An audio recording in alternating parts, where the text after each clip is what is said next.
गुरुग्राम के मानेसर नगर निगम में मंगलवार को हुए सीनियर डिप्टी मेयर और डिप्टी मेयर के चुनाव में भारतीय जनता पार्टी भाजपा ने एकतरफा जीत हासिल की है।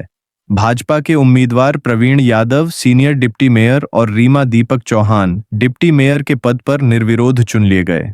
यह चुनाव मेयर डॉ इंद्रजीत कौर और उनके खेमे के 8 समर्थक पार्षदों की अनुपस्थिति में संपन्न हुआ, जिन्होंने चुनाव प्रक्रिया का बहिष्कार किया।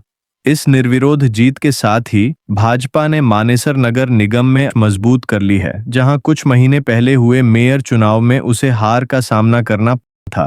तब निर्दलीय उम्मीदवार के तौर पर इंद्रजीत कौर ने जीत दर्ज की थी, जिन्हें केंद्रीय मंत्री और गुरुग्राम के सांसद राव इंद्रजीत सिंह का करीबी माना जाता है।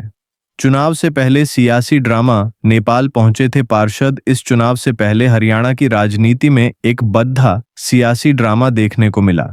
अपनी जीत सुनिश्चित करने और किसी भी तरह की क्रॉस वोटिंग से बचने के लिए भाजपा ने अपने और कुछ समर्थक निर्दलीय पार्षदों को कथित तौर पर नेपाल भेज दिया था।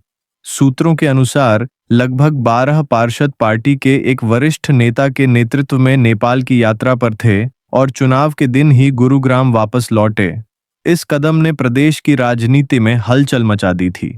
मेयर खेमे का बहिष्कार, सरकार पर उत्पीड़न का आरोप, राव इंद्रजीत बनाम राव नरबीर, वर्चस्व की लड़ाई। मानेसर नगर निगम में यह पूरा घटनाक्रम केंद्रीय मंत्री राव इंद्रजीत सिंह और हरियाणा के कैबिनेट मंत्री राव नरबीर सिंह के बीच चल रहे राजनीतिक वर्चस्व की लड़ाई का एक और अध्याय माना जा रहा है। मेयर चुनाव में राव इंद्रजीत समर्थित उम्मीदवार की जीत को राव नरबीर के लिए एक झटके के तौर पर देखा गया था।